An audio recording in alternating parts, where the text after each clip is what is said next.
Nabon Chavin, Avelin Impact TV, Kuki channel, Chipinthei Talkshow, Vezosi, host Kaima, Saimilal Kipganin, Nabon Chavin, Lim the Kahinaikin, a he. Tuni Talkshow, he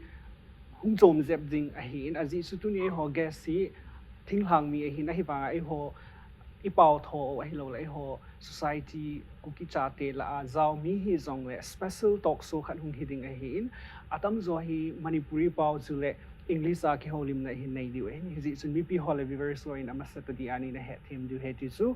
het sana ka hinay hin tin tunia ho special guest ai ko hi amasa penin aminta la hinay kating 2019 Mrs. Asia Pacific ana hi Ada Fro Sylvia Amazon Impact TV Kuki channel studio hunga apartment tam ta hin kai la thezin asunga ki patu ka infongin mem bu han magtada taram nok seri achin ba matam hoi khaido aga Koigi Impact TV Kuki channel studio da laaga koigi interaction tawni ngai gi ma'am na lakpi ba se yam nungai adu aina ngasai viewers su hairabani 2019 gi Mrs. Asia Pacific ni ma se aduga mingdi Adafro Sylvia ni adu Adafro Sylvia de adu mayam na khangam gani adu Adafro Sylvia gi maning sida kari laibra habdi magi history habitar ma'am se huzi karai da lay aduga family gi background and then Mrs. Haibasidi yung pan ba habatare ko Manipuri lo niyam khang there is gi competition amaneba asi after all sumhay to sina mem na kamhay na achieve for the pra and then family background matang khajiktan haibira pa yageda ahan mamaktada mi ma'am da yengi ba mi ma'am da khuramjari and then aigi ming isai ming Adafro Sylvia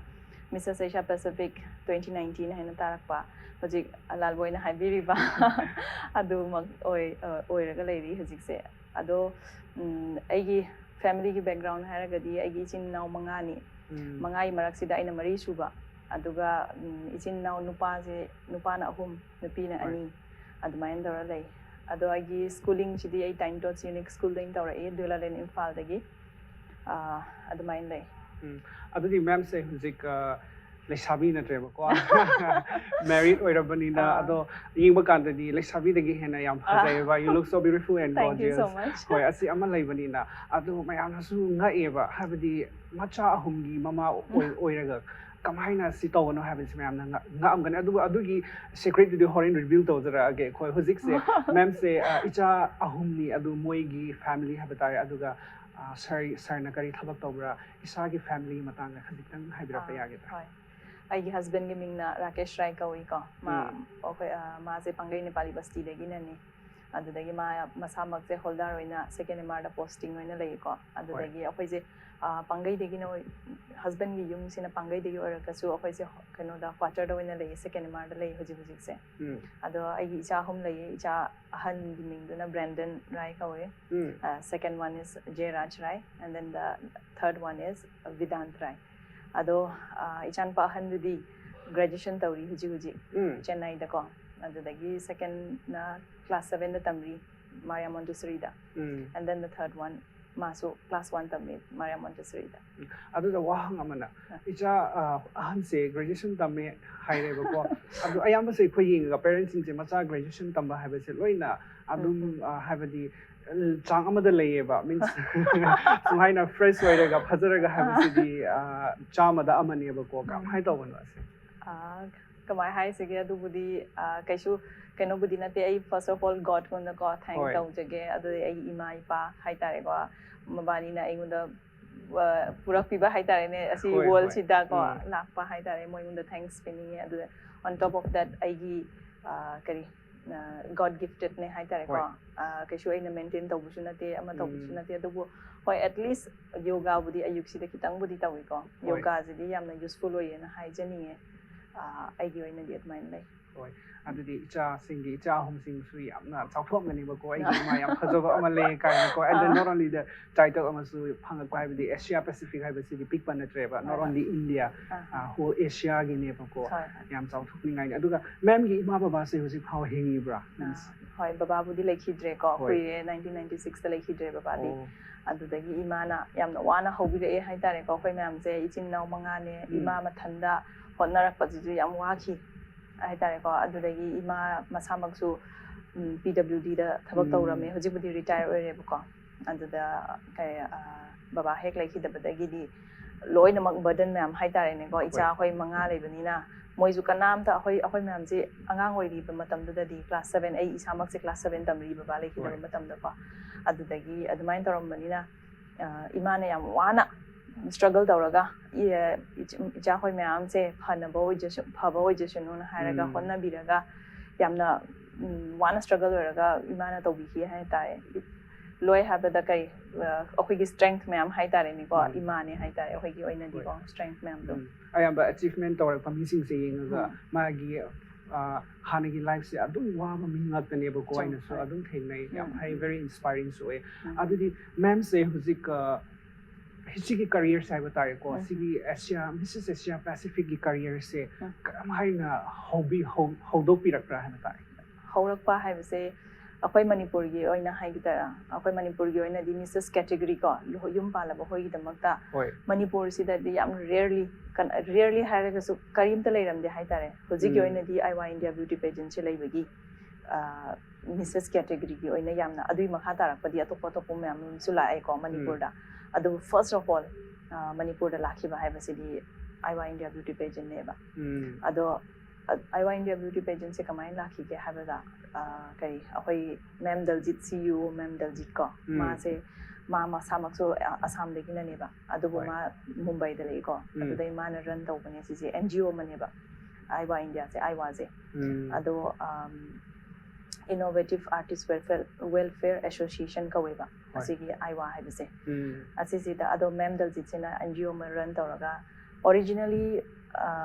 IY India se NGO se karamba keno da based toge hababu artist khoi mayam ama letra mamang da thaina yam kumamba film kumamba yam hauramba but then hujiki oina di paisa financial leirak tabdagi mi mayam ama adumaina orphanage da orphan da oina leikhiba haita old age home gumba da leikhiba orphan nateba old age home gumba adumbu da leikhibido adu gumbagi keno moigi damakta artist khoi gi damakta NGO ma hangba IY se NGO adugi NGO idune ba ko adugi IY gi fund raise to myam se moi gunda spend tawe ba moina adugi yamna proud feel su oi hai tare ko amram hage di IY da yaw ba hai bisi di akhoi ju at least we contribute something have do oi ba hujigi samaj mi myam gi damak tan hai hajini ko adugi magi first approach do ma'am Daljit china sir Bhumichan Khaba na ma asi Manipur gi oidoni ko mana ma se national director oina lei ko IY India gi adoga mana pusala e mana first time pusan bira padagi matam duda ai su ko ai isabak di wari sida kamai tabdi haida ai je yamakan na ki 2 years nai ko kok se song ngaura dum ko ngaura dum laiba kari na bano su khangdaba adu doctor su check up su dum chatpa adu main tawga yamna wa ba haida ko adu ki mate wae do 시라주 파라니 아이제 시 baduna su parani ai hingning de habigi wa khan ma thole ba isa mangdun da so but then with the grace of God ko amuga aije lying aga pharak padu oire after 2 years ko phara e adu dagi yamna kari haini pharak pagi horak padang ngai ba matam do adu matam du da ne ba ai wa se lak se Manipur sida and then aije angang oi ngai digi angang oi ngai du da time dot school da tamame ko tamam basida time dot sida so aina fashion gi line se am pamjaba hai tare fashion shows supposing like hoi gi teachers day gumba function gumba sida so fashion show gumba thokpo gumba adumba adumaina yamna pamja ki ba oi ko aduga lai hi buduna but at a certain point I say yum panthokre yam nganna yum panthoki budo adigi ai kai gi yam ka yum panthoi matam du yor hazaba gi wera gudi ba ko adu matam du yor khaba hai tare ne ngoi se ai gi oina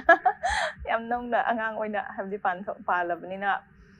adugi oina ju ai se regret habdi leite ai onda ai angang oina jum panthokre ai college life hangdi adu da karim time regret chu karim ta leite ko adubu kaigino ha kan da ai husband na yam supportive oi ba adui matang ai se actually ai se metric pass to the vida ai se yum pale first of all adubu ai husband sina adugi matik supportive oi have da mana metric se thaw ha ka mu tha hale adu ai se pass oi re ko amuga pass ore adu dai 11 12 tore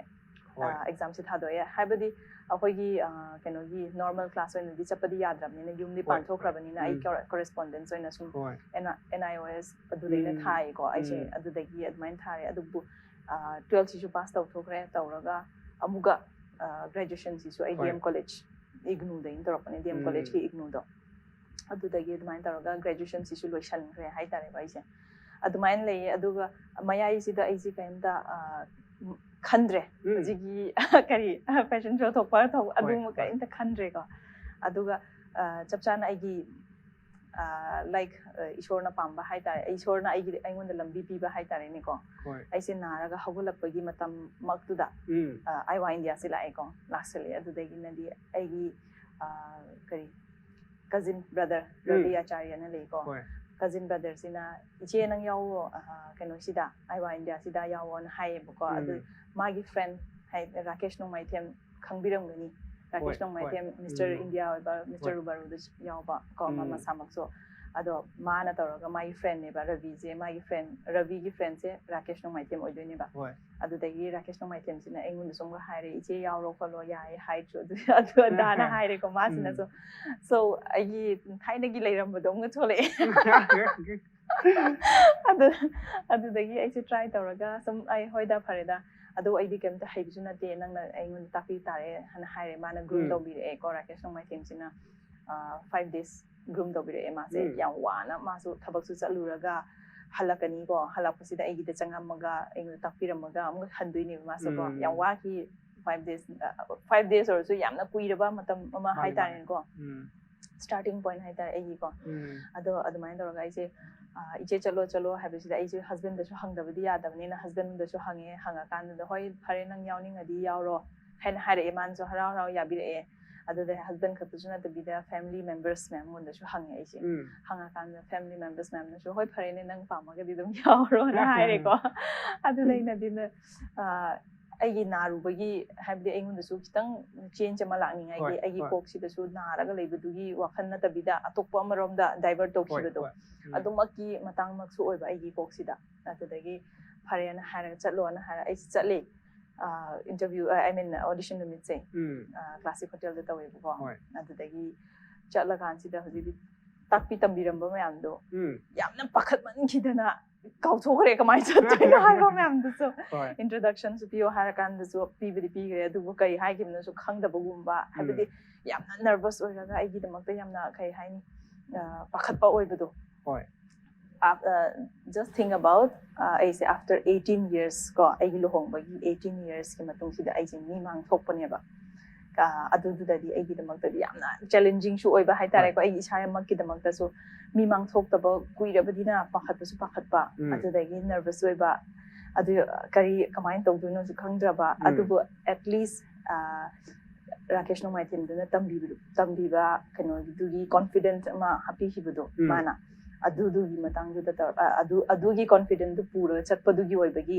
aise successful su oi haitare ko adu pangtuda adudagi laibak da su khra tamba haitare ko adudagi aise maina select oire na haire adudagi engo interview round du su chala hange khole ko hangbasida moin su dum hoi yare khole na haire admain tore audition dadi pass oire haitare ko mathang sidadi moigi grooming days grooming piye ba moisina grooming piba sir bumichan hoina piba hojigi keno sida ai wa di oina ko ada ceremony sida brele na mapan dagi choreographer malae mana tawbire mana tapi tambi ko adu so adu sir bumichan siam tambi adu so tambi tuna admain toroga finale numiti yore ima asi IMA hall do lamfield gi adu tawkiba main event se adu ga tawraga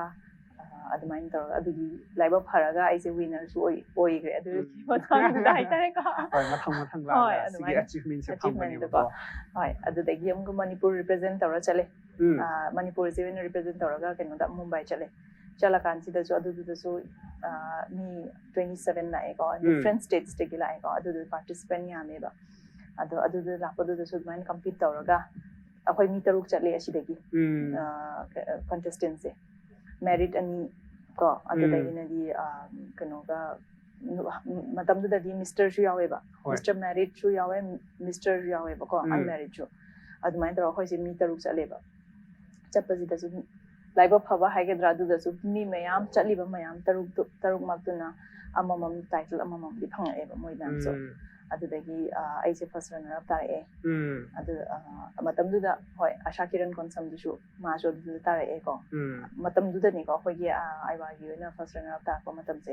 ꯑꯔꯆꯅꯥ Konsam ꯃꯣꯏ ꯃꯌꯥꯝꯁꯦ ꯑꯗꯨꯃꯥꯏꯅ ꯇꯧꯔꯒ ꯇꯥꯔꯛꯄ ꯁꯦꯀꯦꯟ runner up ꯇꯥꯔꯛꯑꯦꯀꯣ ꯃꯥꯅ ꯑꯔꯆꯅꯥ ꯀꯣꯟꯁꯝꯅ ꯃꯤꯁ ꯀꯦꯇꯦꯒꯣꯔꯤꯒꯤꯗ ꯑꯗꯨꯃꯥꯏꯅ ꯇꯥꯔꯛꯑꯒ ꯑꯩꯈꯣꯏ ꯃꯌꯥꯝꯁꯦ ꯂꯥꯛꯈꯤꯕꯅꯤ ꯃꯅꯤꯄꯨꯔꯗ ꯗꯦꯟ ꯑꯥꯐꯇꯔ ꯗꯦꯠ ꯑꯗꯨꯝ ꯆꯠꯊꯈ꯭ꯔꯦ ꯑꯩꯒꯤ ꯀꯦꯔꯤꯌꯔ ꯑꯗꯨꯃꯥꯏꯅ ꯅꯦꯛꯁ ꯕꯥꯏ ꯅꯦꯛꯁ ꯑꯗꯨꯃꯥꯏꯅ ꯇꯥꯔꯛꯑꯦ ꯍꯥꯏꯇꯥꯔꯦ ꯍꯣꯏ ꯍꯣꯏ ꯌꯥꯝꯅ ꯅꯨꯡꯁꯤꯕ ꯋꯥꯔꯤꯅꯤꯀꯣ ꯑꯗꯨꯒ ꯉꯁꯥꯏ ꯃꯌꯥꯝꯅ ꯄꯟꯕꯗꯨ ꯌꯥꯝ ꯉꯟꯅ ꯌꯨꯝ ꯄꯥꯜꯂꯦ ꯍꯥꯏꯕꯗꯨ ꯁꯥꯔꯅ ꯃꯤ ꯁꯥꯔꯅ ꯌꯥꯝ ꯅꯨꯡꯁꯤꯕꯀꯣ ꯃꯤ ꯑꯇꯣꯞꯄꯅ ꯃꯨꯟꯕꯤꯒꯗ꯭ꯔꯥ ꯍꯥꯏꯅ ꯌꯥꯝ ꯉꯟꯅ ꯄꯟꯊꯣꯛꯑꯦ ꯕꯠ ꯇꯤꯜ ꯗꯦꯟ very lucky ꯑꯣꯏꯕꯗꯤ ꯌꯥꯝ supportive ꯑꯣꯏꯕ husband ꯌꯥꯝ ꯅꯨꯡꯁꯤꯕꯀꯣ ꯑꯃ ꯐꯪꯕ and then ꯃꯥꯅ support ꯇꯧꯔꯒ not only that family ꯃꯌꯥꯝꯅꯁꯨ support ꯇꯧꯔꯒ ꯁꯨꯃꯥꯏꯅ ꯇꯧꯕꯁꯦ ꯌꯥꯝ ꯐꯩ ꯈ꯭ꯋꯥꯏꯗꯒꯤ ꯃꯔꯨꯑꯣꯏꯕꯁꯤ family support ꯁꯤꯅꯦꯕꯀꯣ family supportꯅꯦ ꯑꯗꯨ ꯃꯊꯛꯇꯨꯗ ꯍꯣꯏ ꯏꯁꯥꯒꯤ ꯏꯃꯨꯡꯅꯗꯤ ꯑꯩꯒꯤ ꯀꯔꯤ ꯐꯦꯃꯤꯂꯤꯅꯗꯤ ꯁꯞꯄꯣꯔꯠ ꯇꯧꯔꯦ ꯑꯗꯨꯕꯨ ꯃꯥꯏ ꯏꯟꯂꯣꯁ ꯈꯣꯏꯗꯣ ꯏꯟꯂꯣꯁ ꯈꯣꯏꯅꯁꯨ ꯁꯞꯄꯣꯔꯠ ꯇꯧꯗꯕ ꯌꯥꯗꯦ ꯍꯁꯕꯦꯟꯅ ꯈꯛꯇ ꯁꯞꯄꯣꯔꯠ ꯇꯧꯔꯒꯁꯨ ꯌꯥꯗꯦꯀꯣ ꯏꯟꯂꯣꯁ ꯈꯣꯏꯅꯁꯨ ꯁꯞꯄꯣꯔꯠ ꯇꯧꯗꯕ ꯌꯥꯗꯦ ꯑꯗꯣ ꯏꯟꯂꯣꯁ ꯈꯣꯏꯅꯁꯨ ꯂꯣꯏꯅꯃꯛꯅ ꯁꯞꯄꯣꯔꯠ ꯇꯧꯕꯤꯔꯛꯄ ꯍꯥꯏꯇꯥꯔꯦ ꯑꯩꯉꯣꯟꯗꯀꯣ ꯑꯗꯨꯗꯒꯤ ꯌꯥꯝꯅ ꯅꯨꯡꯉꯥꯏꯕ ꯑꯩꯉꯣꯟꯗ ꯑꯩꯒꯤꯗꯃꯛꯇ ꯌꯥꯝꯅ ꯑꯐꯕ ꯍꯥꯏꯕꯗꯤ ꯑꯗꯨꯃꯥꯏꯅ ꯃꯣꯏꯅꯁꯨ ꯐꯖꯅ ꯁꯞꯄꯣꯔꯠ ꯇꯧꯕꯤꯔꯛꯄꯅꯤꯅ ꯑꯩꯅꯁꯨ ꯑꯩꯒꯤ ꯐꯣꯀꯁ ꯇꯧꯕ ꯉꯝꯃꯒ ꯑꯗꯨꯃꯥꯏꯅ ꯇꯧꯔꯒ ꯉꯝꯃꯛꯄ ꯋꯤꯅꯔ ꯑꯣꯏꯅꯁꯨ ꯑꯣꯏꯔꯛꯄ ꯍꯥꯏꯗꯨꯅꯦꯀꯣ ꯑꯗꯨ ꯅꯨꯃꯤꯠꯇꯨꯒꯤꯗꯨꯁꯨ ꯍꯣꯏ ꯑꯗꯨꯗꯤ ꯃꯦꯝꯒꯤ ꯀꯔꯤꯌꯔ ꯍꯧꯔꯛꯄ ꯑꯗꯨꯒ ꯑꯆꯤꯚꯃꯦꯟꯠꯁꯦ ꯃꯥꯒꯤ ꯀ꯭ꯔꯦꯗꯤꯠꯁꯦ ꯑꯗꯨꯛꯀꯤ ꯃꯇꯤꯛ ꯌꯥꯝꯃꯦ ꯃꯦꯝ ꯗꯤꯜꯖꯤꯠ ꯁꯔ ꯚꯨꯃꯤꯆꯟ ꯃꯦꯝꯒꯤ ꯍꯁꯕꯦꯟ ꯃꯦꯝꯒꯤ ꯐꯦꯃꯤꯂꯤ ꯀꯅꯥ ꯉꯁꯥꯏ ꯃꯌꯥꯝ ꯄꯟꯕꯤꯕꯁꯤꯡꯗꯣ ꯃꯣꯏꯒꯤ ꯀ꯭ꯔꯦꯗꯤꯠꯁꯨ ꯌꯥꯝ ꯂꯩ ꯍꯥꯏꯕꯅꯤ ꯌꯥꯝ ꯅꯨꯡꯉꯥꯏ ꯑꯗꯨꯕꯨ ꯃꯊꯪꯗꯗꯤ ꯃꯦꯝꯅ ꯁꯤꯒꯤ ꯀꯔꯤꯌꯔ ꯍꯧꯗ꯭ꯔꯤꯉꯩꯁꯤꯅ ꯃꯃꯥꯡꯗ ꯀꯔꯤ ꯇꯧꯕꯤꯔꯝꯕ꯭ꯔꯥ ꯃꯃꯥꯡꯗ ꯇꯧꯕ ꯍꯥꯏꯗꯤ ꯑꯩꯒꯤ ꯑꯣꯏꯅꯗꯤ ꯌꯨꯝ ꯄꯥꯟꯊꯣꯛꯈ꯭ꯔꯕꯅꯤꯅ ꯑꯗꯨꯝ ꯑꯉꯥꯡꯒꯤ ꯍꯥꯏꯇꯥꯔꯦꯀꯣ ꯑꯉꯥꯡ ꯌꯨꯝꯒꯤ 4 cornersꯇꯨꯗ ꯑꯗꯨꯝ ꯂꯩꯔꯦ ꯍꯥꯏꯇꯥꯔꯦ ꯑꯩꯁꯦ ꯑꯗꯨꯗꯒꯤ ꯌꯨꯝꯒꯤ ꯍꯣꯠꯅꯒꯗꯕ ꯍꯣꯠꯅꯕ ꯑꯗꯣ ꯑꯉꯥꯡꯒꯤ ꯍꯣꯠꯅꯒꯗꯕ ꯍꯣꯠꯅꯕ ꯑꯗꯨꯃꯥꯏꯅ ꯇꯧꯔꯒ ꯑꯗꯨꯝ ꯂꯩꯕꯗꯣ ꯑꯣꯏꯔꯦ ꯑꯩꯁꯦ ꯍꯥꯎꯁꯋꯥꯏꯐ ꯑꯣꯏꯅ ꯍꯥꯎꯁꯋꯥꯏꯐ ꯑꯣꯏꯅ ꯑꯗꯨꯝ ꯂꯩꯔꯦ ꯍꯥꯏꯇꯥꯔꯦ ꯑꯗꯨꯗꯤ ꯁꯤꯒꯤ ꯐꯦꯁꯟ ꯋꯥꯔꯁꯤꯗꯀꯣ ꯈ꯭ꯋꯥꯏꯗꯒꯤ ꯑꯍꯥꯟꯕꯗ ꯀꯅꯥꯅ ꯏꯟꯇ꯭ꯔꯣꯗ꯭ꯌꯨꯁ ꯇꯧꯕ꯭ꯔꯥ introduce ꯇꯧꯕ ꯍꯥꯏꯕꯁꯦ ꯑꯩꯅ ꯍꯧꯖꯤꯛꯀꯤ ꯉꯁꯥꯏꯒꯤ ꯔꯥꯀꯦꯁ ꯅꯣꯡꯃꯥꯏꯊꯦꯝ ꯍꯥꯏꯁꯦ ꯔꯥꯀꯦꯁ ꯅꯣꯡꯃꯥꯏꯊꯦꯝꯅꯦ ꯑꯗꯨꯒ ꯑꯩꯒꯤ ꯀꯖꯟ ꯕ꯭ꯔꯗꯔ ꯔꯕꯤ ꯑꯆꯥꯔꯌꯥ ꯍꯥꯏꯁꯦꯀꯣ ꯃꯕꯥꯅꯤꯅ ꯍꯥꯏꯕꯗꯤ ꯍꯣꯏ ꯃꯕꯥꯅꯤꯒꯤ ꯌꯥꯝꯅ ꯀꯩ ꯍꯥꯏꯅꯤ ꯏꯆꯦ ꯌꯥꯎ ꯍꯥꯏꯅ ꯍꯥꯏꯔꯒ ꯃꯕꯥꯅꯤꯅꯁꯨ ꯌꯥꯝꯅ ꯏꯟꯁꯤꯁ ꯇꯧꯔꯛꯄ ꯍꯥꯏꯇꯥꯔꯦꯀꯣ ꯑꯗ ꯑꯩꯅꯁꯨ ꯈꯔꯒ ꯄꯥꯝꯕ ꯑꯗꯨꯒ ꯌꯥꯝꯅ ꯆꯥꯟꯅꯈꯤꯕ ꯍꯥꯏꯇꯥꯔꯦ ꯑꯗꯨꯒꯤ ꯃꯊꯛꯇ ꯃꯅꯤꯄꯨꯔꯗ ꯂꯥꯛꯄꯁꯦ ꯃꯤꯁꯦꯁ ꯀꯦꯇꯦꯒꯣꯔꯤ ꯑꯣꯏꯅꯗꯤ ꯑꯥꯏꯋꯥ ꯏꯟꯗꯤꯌꯥꯁꯤꯅꯦꯕ ꯑꯥꯏꯋꯥ ꯏꯟꯗꯤꯌꯥ ꯕ꯭ꯌꯨꯇꯤ ꯄꯦꯖꯦꯟꯁꯤꯅ ꯐꯥꯔꯁ ꯃꯤꯁꯦꯁ ꯀꯦꯇꯦꯒꯣꯔꯤꯒꯤ ꯑꯣꯏꯅ ꯄꯨꯔꯛꯈꯤꯕ ꯄꯦꯖꯦꯟ ꯑꯃꯅꯦꯕ ꯑꯗꯨꯒꯤ ꯌꯥꯝꯅ ꯅꯨꯡꯉꯥꯏꯖꯕ ꯍꯥꯏꯇꯥꯔꯦ ꯏꯁꯣꯔꯅ ꯃꯦꯝꯒꯤꯗꯃꯛ ꯂꯝꯕꯤ ꯊꯥꯕꯤꯔꯛꯄ ꯍꯥꯏꯕ ꯇꯥꯔꯦ ꯌꯥꯝꯅ ꯐꯩ ꯌꯥꯝ ꯅꯨꯡꯉꯥꯏ ꯌꯥꯝꯅ ꯅꯨꯡꯁꯤ ꯋꯥꯔꯤꯗꯨꯁꯨ ꯑꯗꯣ ꯃꯦꯝꯁꯦ ꯑꯉꯥꯡ 3 ꯂꯩꯔꯦ ꯍꯥꯏꯀꯣ ꯑꯗꯣ ꯑꯉꯥꯡ 3ꯒꯤ ꯃꯃꯥ ꯑꯣꯏꯅ ꯃꯦꯝꯅ ꯌꯨꯝꯒꯤ ꯊꯕꯛꯁꯨ ꯂꯩꯔꯝꯒꯅꯤ ꯏꯁꯥꯒꯤ ꯊꯕꯛꯁꯨ ꯀꯔꯝꯍꯥꯏꯅ ꯃꯦꯅꯦꯖ ꯇꯧꯕꯤꯕ꯭ꯔꯥ ꯁꯤꯁꯦ ꯃꯦꯅꯦꯖ ꯇꯧꯕ ꯍꯥꯏꯔꯗꯤ ꯑꯩꯒꯤ ꯏꯆꯥ 3ꯗꯣ ꯃꯣꯏꯁꯦ ꯁ꯭ꯀꯨꯜ ꯆꯠꯅꯈ꯭ꯔꯦꯀꯣ ꯑꯌꯨꯛ ꯍꯧꯒꯠꯄꯗꯒꯤꯅ ꯆꯥꯛ ꯏꯟꯖꯥꯡ ꯂꯣꯏꯔꯅꯤ ꯑꯃꯃꯝ ꯋꯥꯏ ꯅꯨꯡ ꯇꯩꯊꯣꯛꯄ ꯈꯣꯠꯇꯣꯛꯄ ꯐꯤ ꯁꯨꯕ ꯀꯔꯤ ꯀꯔꯥ ꯂꯣꯏ ꯂꯣꯏꯔꯦ ꯑꯗꯨꯗꯩ ꯑꯉꯥꯡꯈꯣꯏꯁꯨ ꯁ꯭ꯀꯨल ꯃꯌꯥꯝ ꯆꯠꯈ꯭ꯔꯦ ꯆꯠꯂꯀꯥꯟꯗꯨꯗꯗꯤ ꯂꯣꯏꯔꯦ ꯊꯕꯛꯇꯣ ꯂꯣꯏꯔꯕꯅꯤꯅ ꯑꯗꯨꯝ ꯑꯩꯒꯤ ꯑꯁꯤꯒꯤ ꯃꯣꯗꯦꯂꯤꯡꯒꯤ ꯃꯇꯥꯡꯁꯤꯗ ꯁꯨꯝ ꯈꯜꯂꯒ ꯀꯩꯁꯨ ꯍꯩꯇ꯭ꯔꯒꯁꯨ ꯃꯇꯝꯗꯨꯗꯗꯤ ꯑꯩꯁꯦ ꯏꯁꯥꯒꯤꯁꯨ ꯍꯥꯏꯠ ꯋꯥꯡꯉꯦꯕꯀꯣ ꯈꯤꯇꯪ ꯋꯥꯡꯕꯅꯤ나 ꯑꯩꯁꯦ ꯐ꯭ꯂꯦꯠ ꯈꯛꯇ ꯇꯣꯡꯉꯦꯕ ꯍꯤꯜꯁ ꯍꯥꯏꯕꯁꯦ ꯑꯩ ꯁꯨꯛꯇꯣꯡ ꯇꯣꯡꯉꯛꯇꯦꯕ ꯑꯗꯨꯒꯤ ꯏꯆꯦ ꯍꯣꯏꯅꯀꯣ ꯑꯩꯒꯤ ꯏꯆꯦ ꯍꯣꯏ ꯑꯩꯒꯤ ꯍꯦꯛ ꯄꯣꯛꯃꯤꯟꯅꯕ ꯏꯆꯦꯅꯦ ꯀꯖꯤꯟ ꯏꯆꯦꯅꯦ ꯑꯗꯣ ꯃꯣꯏꯅ ꯑꯩꯉꯣꯟꯗ ꯍꯤꯜꯁꯦ ꯈꯤꯇꯪ ꯍꯥꯏꯕꯗꯤ ꯈꯤꯇꯪ ꯏꯟꯆ ꯑꯃꯈꯛꯇꯪ ꯋꯥꯡꯕꯁꯦ ꯑꯗꯨ ꯇꯣꯡꯉꯣ ꯍꯥꯏꯕꯗ ꯐꯥꯎꯕꯁꯦ ꯑꯩꯁꯦ ꯇꯜꯂꯦ ꯑꯩ ꯇꯣꯡꯅꯤꯡꯗꯦ ꯍꯥꯏꯔꯝꯃꯤꯅꯦꯕ ꯑꯩꯁꯦ ꯑꯗꯨꯗꯩꯅꯗꯤ ꯑꯗꯨ ꯍꯦꯛ ꯑꯗꯨꯃꯥꯏꯅ ꯏꯟꯆ ꯑꯃꯁꯨ ꯇꯣꯡꯗꯕ ꯃꯤꯁꯤꯅ ꯗꯥꯏꯔꯦꯛꯠꯂꯤ 6 inch ꯇꯣꯡꯉꯛꯄꯗꯨꯗꯗꯤ ꯗꯤꯐ꯭ꯔꯦꯟꯁꯇꯣ ꯑꯗꯨꯗꯒꯤ ꯋꯥꯛꯇꯁꯨ ꯆꯠꯄꯁꯨ ꯇꯝꯗ꯭ꯔꯁꯨ ꯌꯥꯗꯕ ꯍꯩꯇꯕ ꯌꯥꯗꯦꯀꯣ ꯍꯤꯜꯁ ꯇꯣꯡꯉꯒ ꯍꯣꯔꯦꯟ ꯇꯨꯁꯜꯂꯗꯤ ꯈꯣꯠꯂꯗꯤ ꯈꯣꯡ ꯇꯦꯛ ꯇꯥꯔꯗꯤ ꯎꯄꯥꯏ ꯂꯩꯇꯦ ꯃꯣꯗꯦꯂꯤꯡ ꯂꯥꯏꯟꯁꯤꯗ ꯅꯠꯇ꯭ꯔꯥ ꯑꯗꯨꯃꯥꯏꯅ ꯇꯧꯔꯒ ꯑꯗꯨꯝ ꯄ꯭ꯔꯦꯛꯇꯤꯁꯁꯨ ꯈꯔ ꯌꯨꯝꯗꯁꯨ ꯑꯗꯨꯝ ꯍꯥꯞꯄꯒ ꯇꯧꯕ ꯑꯗꯨꯃꯥꯏꯅ ꯉꯥꯡꯕꯁꯤꯁꯨ ꯌꯥꯝ ꯍꯩꯖꯗꯦꯕ ꯑꯩꯗꯤ ꯑꯗꯨꯒꯤ ꯉꯥꯡꯕ ꯈꯣꯠꯄꯁꯤꯁꯨ ꯈꯔ ꯇꯝꯗ꯭ꯔꯗꯤ ꯌꯥꯗꯦꯅ ꯍꯥꯏꯔꯒ ꯈꯤꯇꯪꯁꯤ ꯉꯥꯡꯉꯁꯨ ꯀꯌꯥ ꯌꯥꯝ ꯉꯥꯡꯒꯅꯤ ꯏꯊꯟꯗ ꯉꯥꯡꯕꯗꯨꯗꯤ ꯅꯠꯇ꯭ꯔꯥ ꯑꯗꯨꯒꯤ ꯑꯗꯨꯃꯥꯏꯅ ꯃꯆꯥ ꯃꯁꯨ ꯇꯥꯏꯝ ꯂꯧꯊꯣꯛꯑꯒꯀꯣ ꯑꯗꯨꯝ ꯇꯧꯔꯛꯑꯦ ꯍꯥꯏꯇꯥꯔꯦ ꯑꯗꯨꯗꯤ ꯃꯦꯝꯅ ꯁꯤꯒꯤ ꯃꯤꯁꯦꯁ ꯑꯦꯁꯤꯌꯥ ꯄꯦꯁꯤꯐꯤꯛ ꯌꯥꯎꯕꯁꯤꯗ ꯇꯥꯏꯇꯜ ꯀꯔꯤ ꯐꯪꯕꯤꯔꯛꯄ꯭ꯔꯥ ꯇꯥꯏꯇꯜ ꯐꯪꯉꯛꯄ ꯍꯥꯏꯕꯁꯦ ꯑꯩꯒꯤ ꯇꯥꯏꯇꯜ 2 ꯐꯪꯉꯛꯑꯦꯀꯣ 2 ꯐꯪꯉꯛꯄꯁꯤꯗ ꯁꯨꯄꯔ ꯃꯣꯗꯦꯜꯁꯨ ꯐꯪꯉꯛꯑꯦ ꯑꯦꯟ ꯗꯦꯟ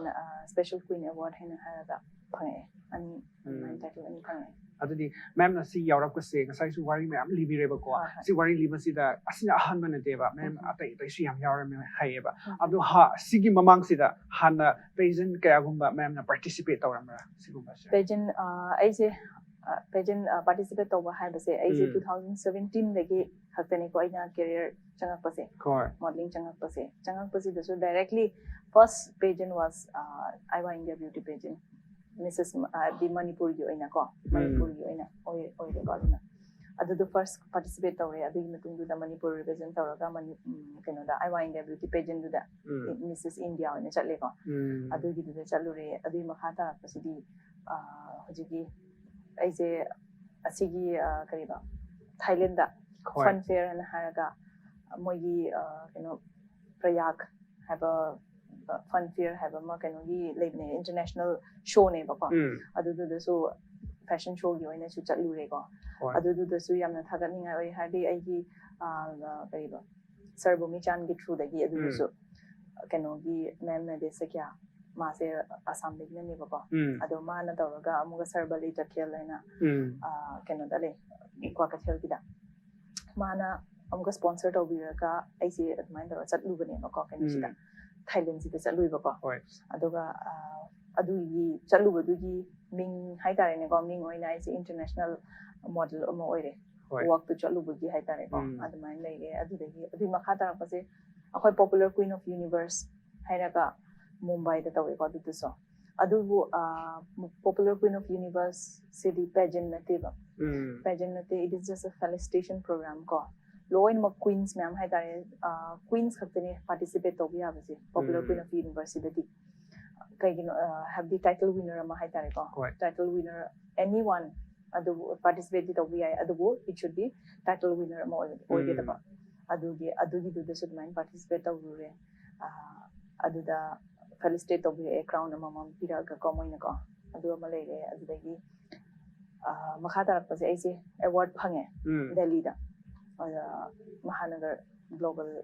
ꯑꯦꯆꯤꯚꯔꯁ ꯑꯦꯋꯥꯔꯗ ꯍꯥꯏꯅ ꯍꯥꯏꯔꯒ ꯗꯦꯜꯂꯤꯗ ꯐꯪꯉꯦꯀꯣ ꯑꯗꯨꯁꯨ ꯑꯗꯨꯃꯥꯏꯅ ꯇꯧꯔꯦ ꯑꯗꯨꯒ ꯃꯈꯥ ꯇꯥꯔꯛꯄꯗꯨꯗꯤ ꯑꯩꯅ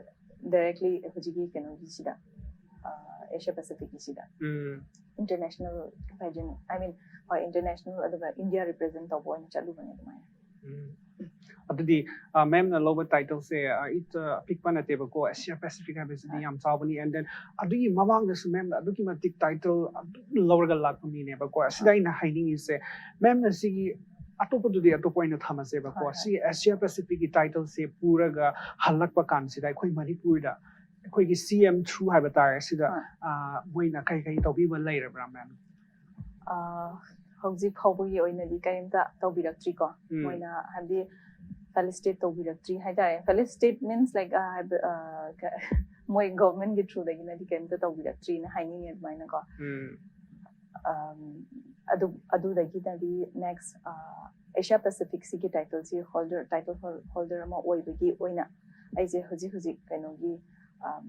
ꯏꯂꯦꯛꯁꯟ ꯀꯃꯤꯁꯟ ꯑꯣꯐ ꯏꯟꯗꯤꯌꯥꯒꯤ ꯑꯣꯐ ꯃꯅꯤꯄꯨꯔꯒꯤꯁꯦ ꯏꯟꯗꯤꯌꯥꯒꯤꯁꯨ ꯑꯣꯏꯔꯦ ꯑꯗꯨꯒ ꯃꯅꯤꯄꯨꯔꯒꯤꯁꯨ ꯑꯣꯏꯅ ꯑꯥꯏꯀꯟ ꯑꯃ ꯑꯣꯏꯅ ꯃꯣꯏꯅ ꯁꯦꯂꯦꯛꯕꯨꯗꯤ ꯇꯧꯔꯒ ꯑꯩꯁꯦ ꯍꯧꯖꯤꯛ ꯑꯥꯏꯀꯟ ꯑꯃ ꯑꯣꯏꯅ ꯂꯩꯔꯤ ꯏꯂꯦꯛꯁꯟ ꯀꯃꯤꯁꯟꯒꯤ ꯑꯥꯏꯀꯟ ꯑꯃꯗꯤ ꯂꯩꯀꯣ ꯑꯗꯨ ꯑꯩꯅ ꯁꯤꯗ ꯍꯥꯏꯖꯅꯤꯡꯕꯗꯤ ꯊ꯭ꯔꯤ ꯑꯉꯥꯡ ꯑꯍꯨꯝꯒꯤ ꯃꯃꯥꯅꯦꯕꯀꯣ ꯑꯗꯨꯒꯤ ꯃꯇꯤꯛ ꯌꯥꯝ ꯋꯥꯅ ꯃꯥꯒꯤ ꯁ꯭ꯀꯦꯗꯨꯜ ꯃꯥꯒꯤ ꯒꯥꯔꯤꯁꯦ ꯂꯣꯏꯅ ꯃꯥꯅ ꯀꯩꯅꯣ ꯁꯦꯀ꯭ꯔꯤꯐꯥꯏꯁ ꯇꯧꯔꯒ ꯑꯩꯈꯣꯏꯒꯤ ꯃꯅꯤꯄꯨꯔ ꯏꯟꯗꯤꯌꯥ ꯔꯤꯄ꯭ꯔꯖꯦꯟ ꯇꯧꯔꯒ ꯊꯣꯛꯏꯅꯦꯕ ꯑꯗꯨꯒ ꯇꯥꯏꯇꯜ ꯑꯆꯧꯕꯁꯨ ꯄꯨꯔꯛꯄꯅꯦꯕ ꯑꯗꯨꯅ ꯁꯤꯗ ꯑꯩꯈꯣꯏ ꯒꯣꯚꯔꯟꯃꯦꯟꯠꯁꯤꯡꯅ ꯈꯔ ꯃꯤꯠꯌꯦꯡ ꯆꯪꯕꯤꯗꯕꯁꯦ ꯑꯩꯁꯨ ꯈꯔ ꯅꯨꯡꯉꯥꯏꯇꯦ ꯑꯗꯨꯅ ꯑꯁꯤꯗ ꯀꯩꯅꯣ ꯄꯨꯔꯤꯕ ꯍꯥꯏꯕ ꯇꯥꯔꯦꯀꯣ ꯁꯤꯅꯁꯨ ꯃꯦꯝꯁꯦ ꯈꯔ ꯀꯩꯅꯣ ꯇꯧꯕꯤꯔꯗꯤꯀꯣ ꯌꯥꯝ ꯐꯒꯅꯤ ꯍꯥꯏꯕꯁꯤꯁꯨ ꯖꯁ ꯑꯦꯔꯣꯟꯗ ꯍꯥꯏꯕꯅꯦꯕꯀꯣ ꯇꯧꯁꯨ ꯇꯧꯔꯛꯀꯅꯤ ꯍꯥꯏꯅꯁꯨ ꯊꯥꯖꯩ ꯑꯗꯨ ꯃꯦꯝꯁꯨ ꯃꯇꯝ ꯌꯧꯗ꯭ꯔꯤꯕ ꯍꯣꯏ ꯃꯇꯝ ꯌꯧꯗ꯭ꯔꯤꯕ꯭ꯔꯥ ꯑꯗꯨꯕꯨ ꯃꯇꯝꯗꯤ ꯌꯧꯗ꯭ꯔꯤꯕ 2019ꯗꯤ ꯂꯣꯏꯒꯗꯧꯔꯦ ꯈꯪꯗꯦ 2019ꯗꯣ ꯑꯗꯨ ꯍꯣꯏ ꯃꯇꯝꯗꯤ ꯑꯩꯈꯣꯏꯒꯤ ꯑꯣꯏꯅ ꯃꯤꯁ ꯀꯦꯇꯦꯒꯣꯔꯤꯒꯤ ꯑꯣꯏꯅꯗꯤꯀꯣ ꯃꯤꯁꯅꯦ ꯃꯤꯁꯇꯔꯅꯦ ꯑꯗꯨꯝꯕꯒꯤ ꯀꯦꯇꯦꯒꯣꯔꯤꯒꯤ ꯑꯣꯏꯅꯗꯤ ꯌꯥꯝꯅ ꯒꯚꯔꯟꯃꯦꯟꯠꯅꯁꯨ ꯌꯥꯝ ꯁꯄꯣꯔꯠ ꯇꯧꯕꯤꯕꯁꯨ ꯎꯔꯦꯀꯣ ꯎꯕꯁꯨ ꯎꯔꯦ ꯑꯗꯨꯗ ꯑꯩꯅ ꯇꯧꯕꯁꯨ ꯇꯧꯔꯛꯑꯦ ꯑꯗꯨꯕꯨ ꯑꯩꯅ ꯍꯧꯖꯤꯛꯀꯤ ꯁꯨꯝ ꯍꯥꯏꯅꯤꯡꯕ ꯍꯥꯏꯔꯗꯤꯀꯣ ꯑꯩꯅ ꯍꯥꯏꯅꯤꯡꯕꯁꯦ ꯃꯤꯁꯦꯁꯒꯤ ꯑꯣꯏꯅꯁꯨ ꯈꯤꯇꯪ ꯃꯤꯠꯌꯦꯡ ꯇꯥꯕꯤꯔꯛꯑꯗꯤ ꯈꯤꯇꯪ ꯑꯩꯈꯣꯏꯒꯤꯗꯃꯛꯇꯁꯨ ꯈꯔ ꯅꯨꯡꯉꯥꯏꯖꯩ ꯍꯥꯏꯇꯥꯔꯦꯀꯣ ꯅꯣꯠ ꯐꯥꯏꯅꯥꯟꯁꯤꯌꯦꯂꯤ ꯈꯛꯇꯁꯨ ꯅꯠꯇꯕꯤꯗ ꯖꯁ ꯃꯣꯔꯦꯜ ꯁꯄꯣꯔꯠ ꯑꯩꯈꯣꯏꯒꯤ ꯀꯔꯤ ꯍꯥꯏꯅꯤ ꯑꯩꯈꯣꯏꯁꯨ ꯂꯩꯔꯤꯀꯣ ꯅꯣꯏꯉꯣꯟꯗ ꯁꯞꯄꯣꯔꯠ ꯇꯧꯔꯤ ꯍꯥꯏꯕꯗꯨꯒꯤ ꯈꯛꯇꯪ ꯑꯣꯏꯔꯁꯨ ꯁ꯭ꯇꯔꯦꯡꯊ ꯑꯃ ꯄꯤꯕꯤꯕ ꯍꯥꯏꯇꯥꯔꯦꯅꯦꯀꯣ ꯑꯁ ꯑꯦꯠ ꯂꯤꯁ ꯑꯩꯈꯣꯏꯒꯤ ꯃꯅꯤꯄꯨꯔꯒꯤ CM-ꯅꯁꯨ ꯑꯩꯈꯣꯏ ꯒꯚꯔꯟꯃꯦꯟꯠꯅꯁꯨ ꯑꯩꯈꯣꯏꯉꯣꯟꯗ ꯁꯞꯄꯣꯔꯠꯄꯨꯗꯤ ꯇꯧꯔꯤ ꯍꯥꯏꯕꯗꯨꯒꯤ ꯑꯩꯈꯣꯏꯉꯣꯟꯗꯁꯨ ꯁ꯭ꯇꯔꯦꯡꯊ ꯑꯃ ꯂꯩꯕꯗꯣ ꯑꯗꯨꯗ ꯈꯤꯇꯪꯗꯤ ꯄꯥꯝꯖꯩ ꯍꯥꯏꯇꯥꯔꯦ ꯐꯥꯏꯅꯥꯟꯁꯤꯌꯦꯂꯤꯗꯤ everyone ꯄꯥꯝꯃꯦ ꯍꯥꯏꯕꯗꯨꯗꯤ ꯄꯥꯝꯃꯦ means ꯋꯥꯕꯁꯨ ꯋꯥꯏꯀꯣ ꯂꯝ ꯆꯠꯄ ꯍꯥꯏꯕꯁꯤꯁꯨ ꯋꯥꯕꯁꯨ ꯋꯥꯏ but then still not only the financial part ko adu financial maktu pibidren hairagasu moral support among pibiragadi akhoi gi damaktasu yamna nungaijaba ma Mrs. khoina thokpasi dasu at least valuable amount oyen habi wakhanda akhoi gi kari haini thajaba ma phangbado adu yam nungaiba oini na khale ba admai already hoi yam chumba wa pham ai gi metel on disu yamna di soi bani ko adu yam chumba ai su yam haiba nate ko adu we are trying soi ba hut ma yauraga su ngang pi gani ko adu aina su adum ngasai na su haiba gum haina title achauba ama hold tauba Mrs. Soirabani na icon atuk topa da su ko khoi transformation lakpa yaba maybe youth ni marakta even khoi gi Manipur da kari da khoi seasonal di ma'am se aduki matik transformation yam chauna lakani habi sai na su thajai dina meeting khara changbi si government da sai na appeal tawjai habi sai ni adu ma'am bani wari sana ba si yam nungai dor su matam khanghaude waramani break hatang lokse ko Mrs. Asia Pacific 2019 to ki holim na su hitan chum chana khungayo hitin break chana law hitin break hun ki sai chai la vela ki holim na ina pat pai ki ding ohe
Avelin limna kahin nai kini nahi enjoy kahin sai bangin 2019 Mrs. Asia Pacific to ke holim na so ina nai win to in break zawin ke holim na so anapan pai ki singaw hitin adu di ma'am break su loire ara sung haktang su pothar adu na ma'am gi wari habatai nungai ba wari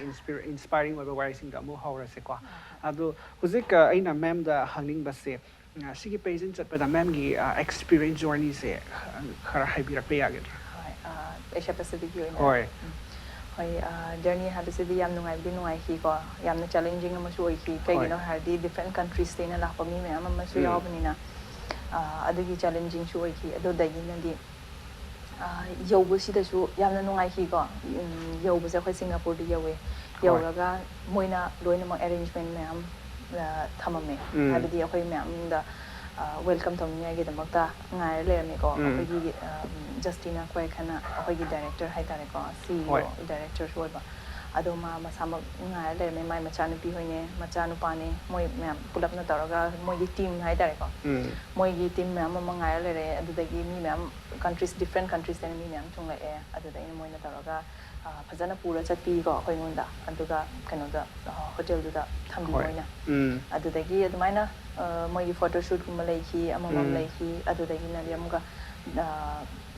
moi gi kari sponsor to bi grapa mi singdo moi gi da amga visit chatpa adu maina yamna nungai bi nungai ra e hai tare adu da main oina aina kari haini akhoi gi photo shoot hai gi dra kano si swimsuit ki ko photo shoot ma lai ki aduduna loi habda remarkable agi wakhanda adum leiba hai tare kaino har kanda akhona akhoi gi wakhanji kai haini PA hai tare ko pick gi wakhan oina khandok se akhoi gi oina di kaigino da swimsuit mi mamang litlaga thokpa haibasidi yamna ikaininga yamna oijaba. But then at the same time, if you go to a swimming pool means swimming tampham hai tare ko asidasu Manipur sidasu swim tawgadaba mafam tamgadaba mafam du chaluragadi they all wear that things natra adu akhoi gi kok tu na oina di beauty pageant amada chatpane na hara khallubagi wakhanje mina khanbada yamna kari haini yam ikai khangde khote habagi wakhal yamna negative oina yamna khanbibase asise nuaite ko amram hagedi adubu aigi damak ta oina di lesson ama tamningai oi hai tare ko mane adugi the lesson se kari tamge da mi me ama mala ko me am do su Mrs category ni na obviously mi sing do dum ahan oire oi ahan oire means chahi du ko hoi adum 40 plus su la 30 plus ne 40 plus ne adudagi adumain chu lakpani na adubu moi masana carry on toraga tholakpa haise means ahoi gi swimsuit ki da shetlaga tholakpa haibase moi yamna kya yamna confidently thoe moi gi damak da dikam na oiram da badu adugi damak da ahoi su tamjaninga yama oyen haira khanje khalle ba ko aina ko wakhai sida adugi picture do hai tare aigi koksi da adu dum hai tare aigi oina experience oina habadi nungai basu yam nungai ra ko adudagi na di agi damak da yamna wakha yam luna su khaluba hai tare ko aina su ko adu mado adumaina experience oina hai nungai basu nungai aduga kai hai ni tam maga su lai hai tare hoi afaba tamang pa hai ko adudi huzik viewers ma'am say yingam gado ba viewers public ma'am sin su khalamani ba Mrs title ni hoi Manipur se aduki matik talent laiba masak phajaba yam laiba Manipur se ko even lesabi degi hena khoi gi Mrs kamu si masak phajaba laiba adu moi sing sina huzik ma'am se ura ga khoi su sidi tawdaba yaroi kaina haira ne ba ko aduna hoi phangadi phai na khale ko adna tra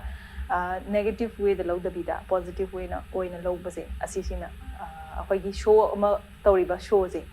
se successful oiba hai tare successful oyen haibase asisi da khanghaninge na haininge aduna Mrs mayam sina yinga kanda moi sina aisu next year participate tawrani kholani kaina hairedi moi se kari pageant da moi hoba tabra mem na hoi aigi oina di aigi suggest to hana haibora gadi ko Iowa India beauty pageant is one of the best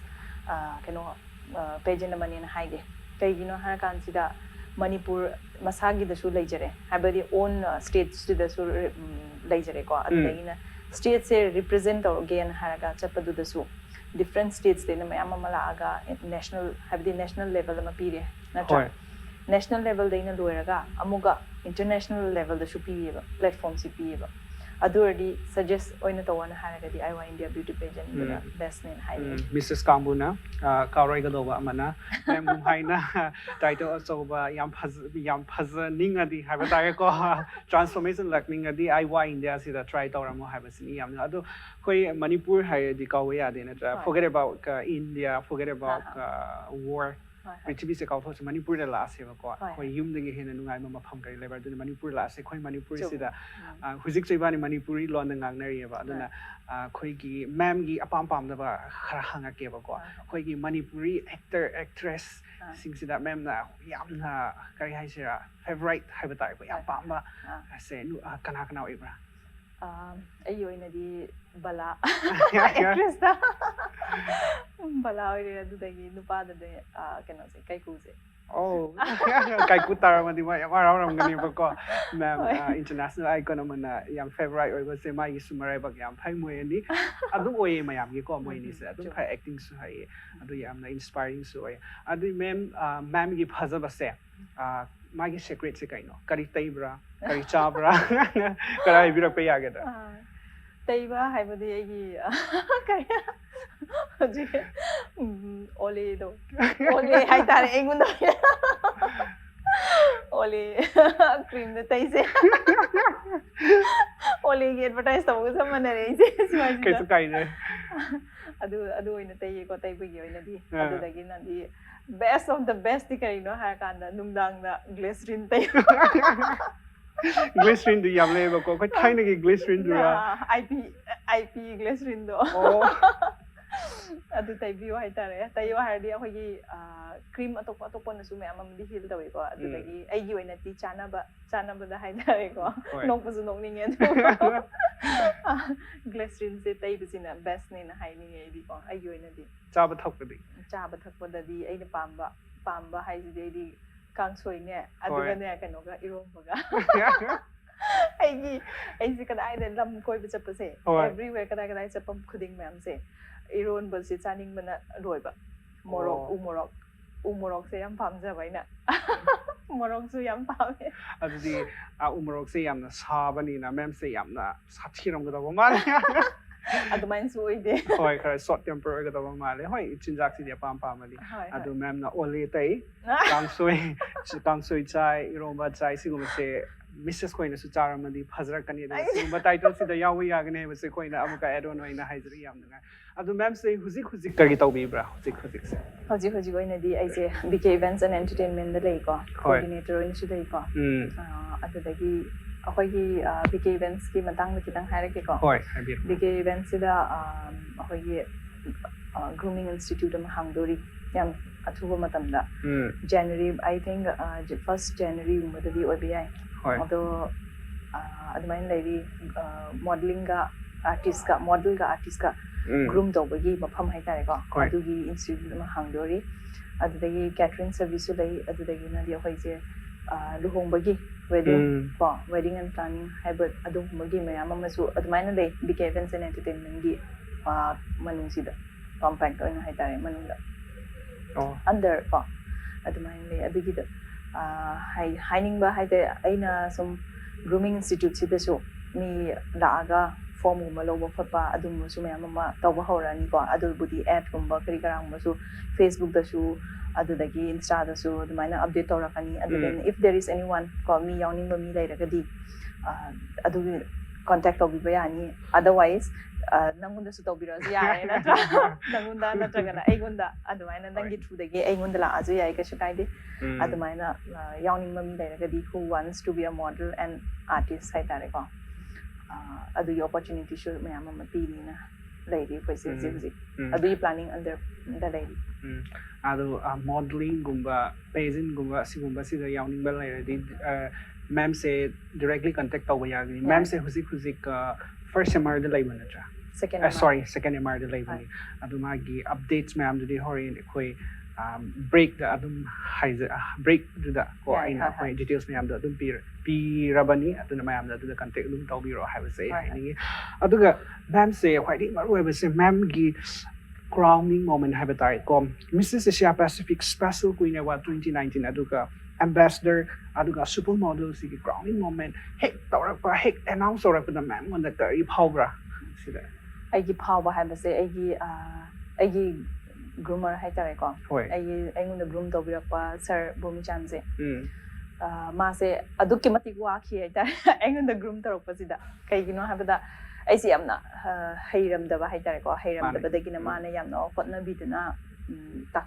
ꯇꯥꯛꯄꯤ ꯇꯝꯕꯤꯗꯨꯅ ꯍꯩꯔꯛꯄ ꯀꯩꯅꯣ ꯑꯣꯏꯕꯗꯨꯒꯤ ꯌꯥꯝꯅ ꯋꯥꯈꯤꯕ ꯃꯌꯥꯝ ꯑꯃ ꯋꯥꯔꯛꯈꯤꯕ ꯃꯌꯥꯝ ꯑꯃꯁꯦ ꯑꯩꯅ ꯑꯗꯨꯗꯣ ꯐꯪꯉꯦꯀꯣꯅ ꯍꯥꯏꯕꯒꯤ ꯃꯇꯝꯁꯤꯗ ꯑꯩꯒꯤ ꯁ꯭ꯇ꯭ꯔꯥꯏꯛ ꯇꯧꯔꯛꯄꯁꯦ ꯑꯦꯠꯂꯤꯁ ꯃꯥꯅ ꯋꯥꯈꯤꯕ ꯃꯌꯥꯝꯗꯨꯒ ꯑꯩꯒꯤ ꯋꯥꯈꯤꯕ ꯃꯌꯥꯝ ꯃꯤꯟꯁ ꯑꯩꯁꯨ ꯍꯩꯇꯕꯅꯤꯅ ꯑꯩꯁꯨ ꯇꯝꯃꯛꯄꯗꯨꯒꯤ ꯋꯥꯔꯛꯄ ꯃꯌꯥꯝ ꯑꯃ ꯂꯩꯇ꯭ꯔꯥ ꯑꯗꯨꯒꯤ ꯀꯩꯅꯣꯗꯣ ꯑꯩꯈꯣꯏꯒꯤ ꯀꯔꯤ ꯍꯥꯏꯅꯤ ꯐꯜꯗꯣ ꯐꯪꯉꯦ ꯍꯥꯏꯕꯗꯨꯒꯤ ꯔꯤꯖꯜꯗꯨ ꯐꯪꯉꯦꯅ ꯍꯥꯏꯔꯒꯀꯣ ꯀꯣꯛꯇꯨꯗ ꯑꯗꯨꯒꯤ ꯁ꯭ꯇ꯭ꯔꯥꯏꯛ ꯇꯧꯔꯒ ꯌꯥꯝꯅ ꯍꯔꯥꯎꯈꯤꯕ ꯑꯗꯨꯃꯥꯏꯅ ꯐꯥꯎꯈꯤ ꯍꯥꯏꯇꯥꯔꯦ ꯑꯗꯨꯒ ꯌꯥꯝꯅ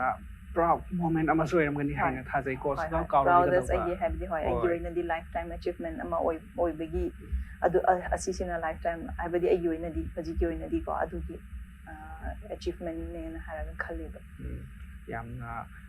ꯆꯥꯎꯊꯣꯛꯅꯤꯡꯉꯥꯏ ꯃꯣꯃꯦꯟ ꯑꯃ ꯑꯣꯏꯕꯅꯤꯀꯣ ꯃꯦꯝꯅꯁꯨ ꯄꯨꯟꯁꯤꯗꯁꯨ ꯀꯥꯎꯔꯣꯏꯒꯗꯧꯕ ꯑꯃꯅꯤꯅ ꯌꯥꯝꯅ ꯑꯗꯨꯗꯤ ꯑꯩꯈꯣꯏꯒꯤ ꯁꯤꯒꯨꯝꯕ ꯄꯦꯖꯦꯟꯁꯤ ꯌꯦꯡꯉꯗꯤ ꯃꯤꯁꯒꯤ ꯀꯦꯇꯦꯒꯣꯔꯤꯁꯦ ꯑꯗꯨꯛꯀꯤ ꯃꯇꯤꯛ ꯌꯥꯝꯃꯤꯀꯣ ꯃꯤꯁꯦꯁꯀꯤꯁꯤ ꯌꯥꯝꯗꯦꯕ ꯑꯗꯨꯅ ꯃꯤꯁꯦꯁꯀꯤꯁꯤꯁꯨ ꯌꯥꯝꯍꯟꯅꯤꯡꯉꯥꯏ ꯗꯔꯀꯥꯔ ꯇꯥꯏ ꯃꯦꯝꯅ ꯁꯤꯗ ꯀꯔꯤ ꯀꯣꯃꯦꯟ ꯄꯤꯅꯤꯡꯕ꯭ꯔꯥ ꯍꯣꯏ ꯃꯤꯁꯦꯁꯀꯤꯗꯨꯁꯨ ꯑꯗꯨꯃꯥꯏꯅ ꯑꯩꯅ ꯍꯥꯏꯕꯗꯧꯅ ꯍꯧꯖꯤꯛꯀꯤ ꯀꯔꯤ ꯑꯥꯏꯋꯥ ꯏꯟꯗꯤꯌꯥ ꯕ꯭ꯌꯨꯇꯤ ꯄꯦꯖꯦꯟꯁꯦ ꯍꯣꯏ ꯑꯁꯤꯁꯤꯅ ꯃꯣꯏꯅ ꯐꯥꯔꯁ ꯏꯅꯤꯁꯤꯌꯦꯇꯤꯚ ꯂꯧꯈꯤ ꯍꯥꯏꯇꯥꯔꯦꯅꯦꯀꯣ ꯑꯗꯨꯃꯥꯏꯅ ꯂꯧꯈꯤꯕꯗꯧꯅ ꯍꯧꯖꯤꯛꯄꯨꯗꯤ ꯌꯥꯝꯅ ꯂꯥꯛꯑꯦ ꯍꯥꯏꯔꯗꯤ ꯃꯤꯁꯦꯁꯀꯤ ꯑꯣꯏꯅꯁꯨ ꯌꯥꯝ ꯂꯥꯛꯈ꯭ꯔꯕꯅꯤ ꯃꯅꯤꯄꯨꯔꯒꯤꯗꯁꯨ ꯑꯗꯣ ꯑꯩꯈꯣꯏꯒꯤ ꯗꯥꯏꯔꯦꯛ ꯃꯅꯤꯄꯨꯔꯁꯤꯗ ꯂꯥꯛꯑꯒ ꯑꯣꯗꯤꯁꯟ ꯇꯧꯔꯒ ꯂꯧꯕ ꯍꯥꯏꯕꯃꯛꯁꯦ ꯑꯣꯏꯗꯦꯕ ꯃꯄꯥꯟꯗꯩꯅ ꯀꯣꯟꯇꯦꯛ ꯇꯧꯔꯛꯑꯒ ꯑꯗꯨꯃꯥꯏꯅ ꯇꯧꯔꯒ ꯆꯠꯂꯒ ꯑꯁꯤꯗꯒꯤꯅ ꯆꯠꯂꯒ ꯃꯄꯥꯟ ꯂꯝꯗ ꯆꯠꯂꯒ ꯑꯣꯗꯤꯁꯟ ꯄꯤꯔꯒ ꯉꯝꯃꯛꯄ ꯑꯗꯨꯝꯕꯗꯤ ꯃꯌꯥꯝ ꯑꯃ ꯂꯩꯀꯣ ꯑꯗꯨꯕꯨ ꯃꯅꯤꯄꯨꯔꯒꯤ ꯑꯣꯏꯅ ꯗꯥꯏꯔꯦꯛꯂꯤ ꯃꯅꯤꯄꯨꯔꯗ ꯂꯥꯛꯑꯒ ꯃꯣꯏ ꯃꯁꯥꯃꯛ ꯍꯥꯏꯕꯗꯤ ꯄꯦꯖꯦꯟ ꯈꯣꯏꯒꯤ ꯃꯤ ꯃꯁꯥꯃꯛꯇꯣ ꯑꯁꯤꯗ ꯂꯥꯛꯑꯒ ꯇꯧꯈꯤꯕ ꯍꯥꯏꯕꯁꯤꯗꯤ ꯀꯅꯥꯝꯇ ꯂꯩꯇꯦꯕ ꯂꯩꯇꯕꯅꯤꯅ ꯃꯅꯤꯄꯨꯔꯁꯤꯗꯁꯨ ꯂꯥꯛꯄꯤꯅꯕ ꯍꯥꯏꯇꯥꯔꯦꯀꯣ ꯂꯥꯛꯄꯤꯅꯕꯅ ꯍꯥꯏꯔꯒ ꯀꯔꯤ ꯑꯗꯨꯃꯥꯏꯅ ꯍꯥꯏꯅꯤꯡꯉꯤ ꯃꯄꯥꯟ ꯂꯝꯗꯒꯤꯅꯁꯨ ꯀꯣ ꯑꯇꯣꯞꯄ ꯄꯦꯖꯦꯟ ꯃꯌꯥꯝ ꯑꯃꯁꯨ ꯂꯩꯕꯅꯤꯅ ꯃꯤꯁꯦꯁꯀꯤ ꯑꯣꯏꯅꯁꯨ ꯃꯤꯁꯦꯁ ꯏꯟꯗꯤꯌꯥ ꯀꯔꯤ ꯀꯔꯥ ꯃꯌꯥꯝ ꯑꯃꯁꯨ ꯂꯩꯕꯁꯦ ꯂꯥꯛꯄ ꯑꯣꯏꯁꯅꯨꯅ ꯍꯥꯏꯔꯒ ꯈꯟꯅꯤꯡꯉꯦ ꯑꯩꯅꯀꯣ ꯍꯣꯏ ꯂꯥꯛꯁꯨ ꯂꯥꯛꯀꯅꯤ ꯍꯥꯏꯅꯁꯨ ꯊꯥꯖꯩꯀꯣ ꯑꯗꯨꯒ ꯃꯌꯥꯝꯁꯨ ꯑꯗꯨꯝ ꯑꯦꯆꯤꯚꯃꯦꯟ ꯂꯥꯛꯀꯅꯤ ꯍꯥꯏꯕꯁꯨꯀꯣ ꯑꯩꯈꯣꯏ ꯑꯁꯥ ꯇꯧꯁꯦ ꯑꯗꯨꯒ ꯃꯦꯝꯅ ꯍꯧꯖꯤꯛ ꯑꯃꯨꯛꯀ ꯑꯩꯅ ꯍꯥꯏꯅꯤꯡꯕꯁꯦ ꯋꯨꯃꯦꯟ ꯏꯝꯄꯥꯋꯔꯃꯦꯟꯒꯤ ꯃꯇꯥꯡꯁꯦ ꯉꯥꯏꯍꯥꯛꯇꯪ ꯉꯥꯏꯍꯥꯛꯇꯪ ꯉꯥꯡꯉꯁꯦꯕꯀꯣ ꯃꯦꯝꯅ ꯁꯤ ꯑꯦꯆꯤꯚꯃꯦꯟ ꯐꯪꯉꯛꯄꯁꯤꯁꯨ ꯋꯨꯃꯦꯟ ꯏꯝꯄꯥꯋꯔꯃꯦꯟ ꯑꯃꯅꯦꯕ ꯅꯠꯇ꯭ꯔꯥ ꯑꯗꯨꯅ ꯁꯤꯒꯤ ꯋꯨꯃꯦꯟ ꯏꯝꯄꯥꯋꯔꯃꯦꯟꯒꯤ ꯃꯇꯥꯡꯁꯦ ꯑꯩꯈꯣꯏ ꯃꯅꯤꯄꯨꯔꯁꯤꯡꯗ ꯑꯩꯈꯣꯏꯒꯤ ꯅꯨꯄꯤꯁꯤꯡꯁꯦ ꯅꯨꯄꯤ ꯀꯟꯍꯟꯕ ꯈꯣꯡꯖꯪꯁꯤꯗ ꯑꯩꯈꯣꯏꯁꯦ ꯀꯔꯤ ꯐꯤꯕꯝꯗ ꯂꯩꯕ꯭ꯔꯥ ꯑꯗꯨꯒ ꯑꯩꯈꯣꯏ ꯌꯥꯝ ꯁꯣꯛꯅ ꯍꯥꯏꯕꯗꯤ ꯌꯥꯝ ꯂꯣ ꯑꯣꯏꯅ ꯂꯩꯔꯗꯤ ꯃꯦꯝꯅ ꯀꯔꯤ ꯁꯖꯦꯁꯟ ꯄꯤꯅꯤꯡꯕ꯭ꯔꯥ ꯋꯨꯃꯦꯟ ꯏꯝꯄꯥꯋꯔꯃꯦꯟ ꯍꯥꯏꯕꯁꯤꯗꯤ ꯑꯩꯈꯣꯏꯒꯤ ꯑꯩꯒꯤ ꯑꯣꯏꯅꯗꯤ ꯑꯩꯈꯣꯏꯁꯦ ꯏꯖꯨꯀꯦꯁꯟ ꯑꯣꯏꯅ ꯍꯥꯏꯅꯤꯡꯉꯦꯀꯣ ꯏꯖꯨꯀꯦꯁꯟ ꯍꯥꯏꯕꯁꯤꯗ ꯑꯩꯈꯣꯏꯒꯤ ꯏꯆꯥ ꯍꯣꯏꯀꯣ ꯂꯥꯛꯏꯕ ꯍꯥꯏꯕꯗꯤ ꯑꯉꯥꯡꯈꯣꯏ ꯃꯌꯥꯝ ꯑꯃ ꯂꯩꯔꯤꯀꯣ ꯍꯧꯖꯤꯛ ꯅꯨꯄꯤ ꯅꯨꯄꯥ ꯈꯥꯏꯗꯕꯤꯗ ꯇꯝꯍꯟꯕ ꯂꯥꯏꯔꯤꯛ ꯇꯝꯍꯟꯕ ꯑꯗꯨꯗꯩ ꯂꯥꯏꯔꯤꯛ ꯈꯛꯇ ꯅꯠꯇꯕꯤꯗ ꯌꯨꯝꯗꯨꯗꯁꯨ ꯅꯪꯁꯦ ꯅꯨꯄꯥꯅꯦꯅ ꯍꯥꯏꯔ ꯊꯕꯛ ꯇꯧꯍꯟꯗꯕ ꯅꯨꯄꯤꯅꯦꯅ ꯅꯪ ꯊꯕꯛ ꯇꯧꯕ ꯍꯥꯏꯕꯒꯨꯝꯕ ꯑꯗꯨꯝꯕꯗꯣ ꯃꯌꯥꯝ ꯑꯃ ꯗꯤꯁꯀ꯭ꯔꯤꯃꯤꯅꯦꯠ ꯇꯧꯕꯁꯦ ꯑꯩꯈꯣꯏꯒꯤ ꯖꯦꯟꯗꯔ ꯗꯤꯁꯀ꯭ꯔꯤꯃꯤꯅꯦꯁꯟꯁꯦ ꯑꯁꯤꯃꯛ ꯇꯧꯍꯟꯗꯕ ꯍꯥꯏꯇꯥꯔꯦ ꯑꯗꯨ ꯑꯩꯈꯣꯏꯒꯤ ꯂꯥꯏꯕꯛ ꯐꯕ ꯑꯣꯏꯅꯗꯤ ꯃꯅꯤꯄꯨꯔꯒꯤ ꯑꯣꯏꯅꯗꯤ ꯍꯥꯏꯇꯥꯔꯦꯀꯣ ꯑꯗꯨ ꯅꯨꯄꯤ ꯃꯆꯥꯁꯤꯁꯨ ꯌꯥꯝ ꯂꯨꯅ ꯅꯨꯡꯁꯤꯅ ꯊꯝꯕꯤꯀꯣ ꯃꯄꯥꯟ ꯂꯝꯒꯤꯗꯧꯅꯗꯤ ꯇꯧꯗꯦ ꯑꯗꯨꯝ ꯅꯨꯡꯁꯤꯅ ꯏꯆꯥ ꯅꯨꯄꯥꯉꯣꯟꯗ ꯅꯨꯡꯁꯤꯕꯗꯧꯅ ꯏꯆा ꯅꯨꯄꯤꯅꯁꯨ ꯐꯖꯅ ꯅꯨꯡꯁꯤꯗꯅ ꯑꯗꯨꯃꯥꯏꯅ ꯊꯝꯕꯤ ꯑꯗꯣ ꯋꯨꯃꯦꯟ ꯏꯝꯄꯥꯋꯔꯃꯦꯟ ꯍꯥꯏꯕꯁꯤꯗꯤ ꯑꯩꯈꯣꯏꯅ ꯑꯉꯥꯡ ꯑꯣꯏꯔꯤꯉꯩꯗꯒꯤꯅ ꯅꯨꯄꯥ ꯅꯨꯄꯤꯁꯦ ꯈꯦꯠꯅꯕꯁꯦ ꯈꯦꯠꯅꯗꯦꯅ ꯍꯥꯏꯔꯒ ꯑꯗꯨꯒꯤ ꯋꯥꯈꯜꯂꯣꯟꯗ ꯐꯖꯅ ꯇꯝꯕꯤꯔꯛꯈꯤꯕ ꯍꯥꯏꯇꯥꯔꯦꯀꯣ ꯑꯉꯥꯡ ꯑꯩꯈꯣꯏ ꯁ꯭ꯀꯨꯜꯗꯒꯤ ꯍꯧꯔꯒ ꯃꯤ ꯌꯨꯝꯗꯒꯤꯅ ꯍꯧꯔꯒ ꯑꯗꯨꯃꯥꯏꯅ ꯇꯝꯕꯤꯔꯛꯑꯗꯤ ꯅ꯭ꯌꯨ ꯖꯦꯅꯦꯔꯦꯁꯟ ꯈꯣꯏꯅ ꯇꯝꯕꯤꯔꯛꯑꯗꯤ ꯅꯦꯛꯁ ꯕꯥꯏ ꯅꯦꯛꯁ ꯌꯧꯔꯛꯈ꯭ꯔꯅꯤꯕ ꯑꯗꯨꯗꯤ ꯀꯔꯤ ꯋꯨꯃꯦꯟ ꯏꯝꯄꯥꯋꯔꯃꯦꯟ ꯍꯥꯏꯕꯁꯤꯗꯤ ꯗꯥꯏꯔꯦꯛꯂꯤ ꯑꯐꯕ ꯍꯥꯏꯕꯗꯤ ꯑꯩꯈꯣꯏꯒꯤ ꯆꯥꯎꯔꯛꯄ ꯃꯇꯝꯗꯨꯗꯗꯤ ꯑꯗꯨꯝ ꯂꯩꯔꯅꯤꯕ ꯅꯨꯄꯤꯉꯣꯟꯗ ꯍꯟꯊꯅ ꯈꯟꯕꯤꯕ ꯍꯥꯏꯕꯁꯤꯅꯦꯕ ꯑꯩꯈꯣꯏꯅ ꯍꯧꯖꯤꯛꯀꯤ ꯋꯥꯔꯤꯕ ꯍꯥꯏꯕꯁꯦ ꯍꯟꯊꯅ ꯈꯟꯕꯤꯕꯁꯤꯗ ꯌꯨꯝꯒꯤ ꯆꯥꯛ ꯌꯦꯟꯁꯥꯡ ꯍꯣꯠꯅꯧ ꯈꯣꯠꯂꯣ ꯍꯥꯏꯕꯒꯨꯝꯕ ꯑꯗꯨꯒꯨꯝꯕꯒꯤ ꯋꯥꯈꯜꯂꯣꯟꯗ ꯑꯗꯨꯝ ꯈꯟꯕꯁꯦ ꯑꯁꯤꯒꯤꯁꯦ ꯈꯤꯇꯪ ꯍꯥꯏꯕꯗꯤ ꯑꯗꯨꯃꯥꯏꯅ ꯆꯦꯟꯖ ꯑꯣꯏꯍꯟꯅꯤꯡꯕꯗꯣ ꯑꯗꯣ ꯑꯩꯈꯣꯏꯒꯤ ꯃꯅꯤꯄꯨꯔꯒꯤ ꯑꯣꯏꯅꯗꯤ ꯉꯔꯥꯡ ꯅꯍꯥꯟꯗꯪ ꯑꯩ ꯍꯧꯖꯤꯛꯀꯤ ꯃꯤꯁ ꯕꯔꯥꯛꯗ ꯆꯠꯂꯨꯕꯀꯣ ꯖꯠꯖ ꯑꯣꯏꯅ ꯆꯠꯂꯨꯏꯀꯣ ꯑꯗꯨꯗꯁꯨ ꯑꯗꯨꯒꯤꯗ ꯋꯤꯅꯔ ꯇꯥꯔꯛꯈꯤꯕ ꯃꯥꯅ ꯇꯥꯔꯛꯈꯤꯕꯒꯤ ꯑꯟꯁꯔꯁꯦ ꯌꯥꯝ ꯐꯖꯈꯤꯕ ꯃꯥꯒꯤ ꯑꯟꯁꯔꯁꯦ ꯋꯨꯃꯦꯟ ꯏꯝꯄꯥꯋꯔꯃꯦꯟ ꯍꯥꯏꯕꯁꯤꯗꯤ ꯑꯩꯈꯣꯏꯒꯤ ꯃꯅꯤꯄꯨꯔꯒꯤ ꯑꯣꯏꯅꯗꯤ ꯏꯃꯥ ꯀꯩꯊꯦꯜꯒꯤꯗ ꯅꯠꯇꯕꯤꯗ ꯑꯗꯨ ꯈꯛꯇꯅꯦꯕ ꯏꯝꯄꯥꯋꯔꯃꯦꯟ ꯇꯧꯕꯁꯦ ꯍꯥꯏꯕꯗꯤ ꯏꯃꯥ ꯀꯩꯊꯦꯜꯁꯤꯗ ꯈꯛꯇ ꯑꯗꯔꯋꯥꯏꯁ ꯑꯇꯣꯞꯄ ꯆꯤꯡꯃꯤ ꯍꯥꯏꯒꯦꯔꯥ ꯑꯇꯣꯞꯄ ꯍꯥꯏꯒꯦꯔꯥ ꯃꯁꯥ ꯃꯁꯥꯒꯤ ꯌꯨꯝꯗ ꯂꯩꯔꯒ ꯃꯁꯥ ꯃꯁꯥꯒꯤ ꯃꯆꯥ ꯍꯣꯠꯅꯔꯒ ꯆꯤꯡ ꯂꯧꯕꯨꯛ ꯍꯣꯠꯅꯔꯒ ꯑꯗꯨꯝ ꯂꯩꯕꯒꯤ ꯐꯤꯕꯝ ꯑꯃ ꯂꯩꯕꯗꯣ ꯑꯗꯨ ꯃꯌꯥꯝ ꯑꯃ ꯑꯦꯝꯄꯥꯋꯔꯃꯦꯟ ꯗꯣ ꯖꯁ ꯑꯣꯟꯂꯤ ꯏꯟ ꯗ ꯏꯃꯥ ꯀꯩꯊꯦꯜ ꯑꯇꯣꯞꯄ ꯃꯐꯝꯗꯗꯤ ꯂꯩꯇꯦ ꯑꯗꯨꯒꯤꯗꯃꯛꯇ ꯑꯦꯝꯄꯥꯋꯔꯃꯦꯟꯁꯦ ꯆꯤꯡ ꯈꯨꯗꯤꯡꯃꯛꯇꯨꯗꯁꯨ ꯑꯗꯨꯃꯥꯏꯅ ꯑꯦꯝꯄꯥꯋꯔ ꯇꯧꯍꯟꯕꯗꯨ ꯄꯥꯝꯃꯦꯅ ꯍꯥꯏꯔꯒ ꯑꯗꯨ ꯑꯟꯁꯔ ꯈꯨꯝꯈꯤꯕ ꯌꯥꯝ ꯐꯖꯅ ꯈꯨꯝꯈꯤ ꯑꯗꯨꯒꯤ ꯍꯣꯏ ꯐꯖꯕꯁꯨ ꯌꯥꯝ ꯐꯖꯩ ꯑꯗꯨꯗꯩꯅ ꯃꯥꯒꯤ ꯑꯟꯁꯔꯗꯨ ꯐꯖꯕꯒꯤ ꯃꯇꯤꯛꯇꯨ ꯄꯥꯝꯕꯒꯤ ꯃꯇꯤꯛꯇꯣ ꯑꯗꯨꯃꯥꯏꯅ ꯃꯥꯁꯨ ꯋꯤꯅꯔꯁꯨ ꯑꯣꯏꯈꯤꯕꯀꯣ ꯋꯥꯔꯤꯁꯦ ꯑꯗꯨꯃꯥꯏꯅ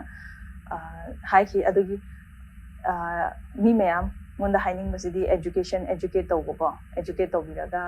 ꯅꯣꯠ ꯑꯣꯟꯂꯤ ꯏꯟ ꯗ ꯁ꯭ꯀꯨꯜ ꯇꯤꯚꯤꯒꯨꯝꯕ ꯍꯥꯏꯒꯦꯔꯥ ꯅꯠꯇ꯭ꯔꯒ ꯀꯔꯤ ꯍꯥꯏꯒꯦꯔꯥ ꯃꯤꯅ ꯄꯥꯝꯕ ꯃꯐꯝ ꯍꯥꯏꯗꯤ ꯂꯩꯗꯅ ꯃꯤꯅ ꯑꯁꯤ ꯃꯐꯝꯁꯦ ꯌꯥꯝ ꯌꯦꯡꯉꯦ ꯑꯁꯤ ꯇꯧꯋꯦ ꯑꯗꯥ ꯇꯧꯋꯦ ꯍꯥꯏꯕꯒꯤ ꯃꯐꯝꯁꯦ ꯑꯗꯨ ꯅꯠꯇ꯭ꯔꯒꯁꯨ ꯚꯔꯕꯂꯤ ꯑꯗꯨꯝ ꯍꯥꯏꯕ ꯀꯣ ꯑꯗꯨꯃꯥꯏꯅ ꯍꯥꯏꯔꯒ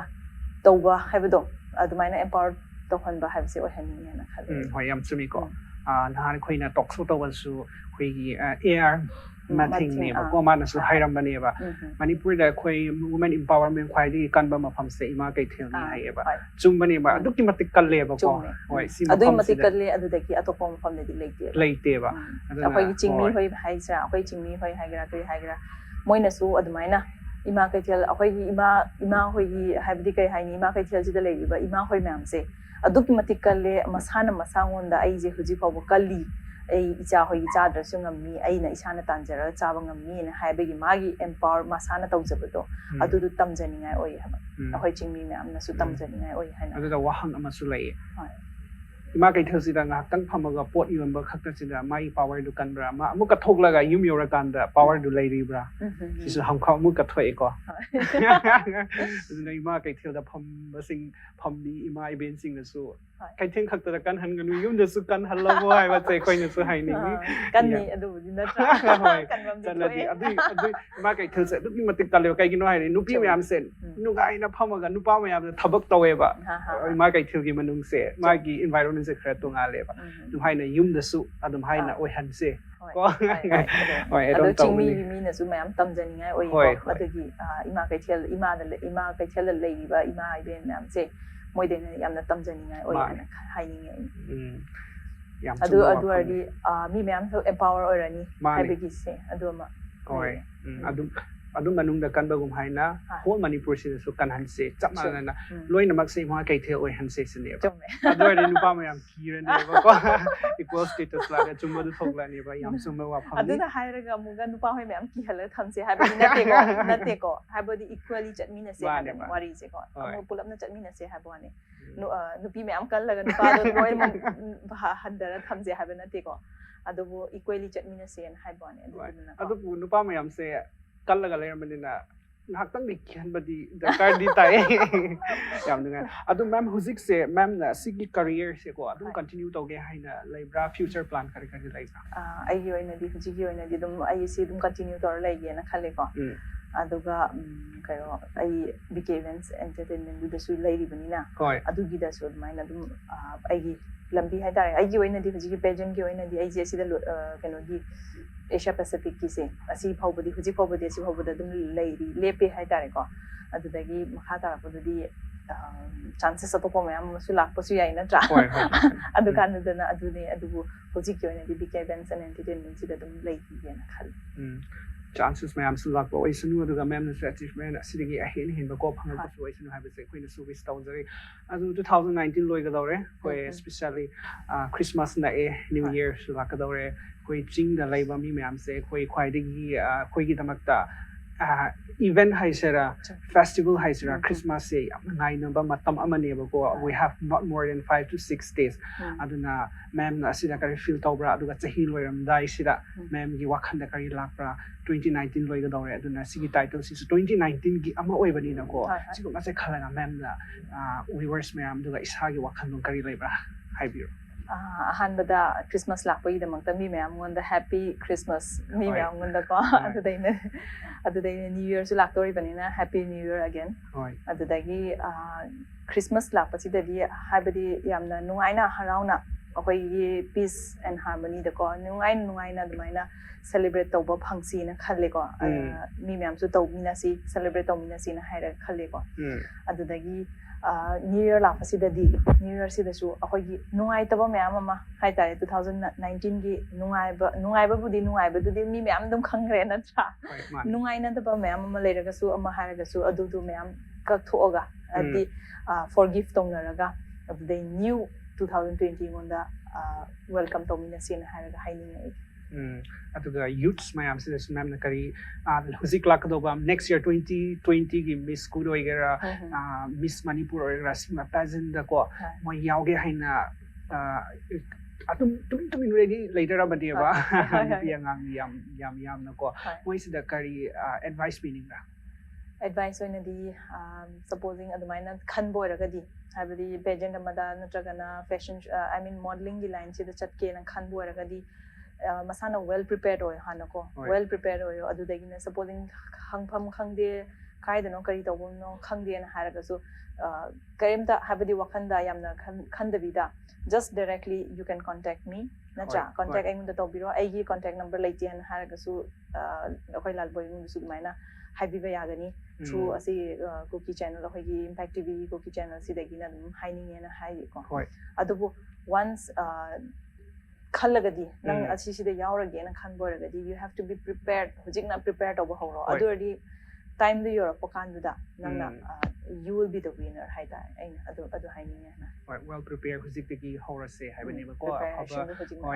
suggestion, ma'am, to mean ready to not Toram said to follow suggestion hanging as hanging as Udum Hangi Bayang and go. And the I have done Hozimonoina preparation, though I mean, Kariba, guide and groom do not hide the kite do not Kangbagam, they have the Aina Hoji. BK events and entertainment with grooming artist modeling model and artist ki grooming institute mahangni have say asi desu laga ishana su keno to yani laga ko admission tawraga adumaina prepare to boyagani haina haini BK events and entertainment sida grooming class aduga atopa mayam ko hanga ani aduga sida yawi ready hina kaino chances personal development or personality development personality development chu adumai chu adugi classes su laigini adu da ko habadi loina mi manung da darkar ba haidare ko stage performance thopa kansi da kamaina mi mang da kamaina lep khani kamaina kari tawuni haba mayam amasu tapira kani tambira kani adugi institute sida ko adugi yamna good chance mani haidare actually yamna good chances ni aduga ma'am gasu unaba phangani aduga she is not simple she is not simple habatare ko ma international icon amana simbi ba kb ba takpira di soiduna mai pakani habasi secret amani duna BK events and entertainment kabiram ganu sida lakpio admission lobio grooming class lay everything personality development ma'am masamak na takani habase ma'am na suna sai reveal tore aduna sigi BK events and entertainment se google the suphangani everywhere Facebook the su adum phangani aduga ma'am gi number su lermgani everything or contact tawang ngamjadi khoi Kuki channel ay isama contact tawro ay ma'am su adum recommend tawge haibase haibati adum ma'am yam nungai ngasi lakpase khoi Impact TV Kuki channel team na kari su pibang ngamde adu su as a token of love and appreciation haibatare khoi memento macha matang di pininge thank you so much khoi Kuki channel su ningsing ningai gi ko sigi memento se khoi puze khungsai and family moi se je song pizza village more magi village chief na sponsor tawbi baneba aduna khoi talk show da lakta guest mayam se adum pb baneba kai su natte other so as a token of love and appreciation on behalf of Impact TV Kuki channel core committee aduga khoi gi brother da khailu producer ko magi mahutsin na ina pirake accept tawbi thank you so much asidi kaishu na te haire ilal boy na di adu it's a very gari hangi ai gidamang ta yamna precious oiba kanone momento man in haire khang akhoi se ma'am lab ko se koi namat ko se ya precious oye aduga ma'am da loiram dai sida khoi gi Impact TV Kuki channel siga viewers ma'am sida kari message pining bra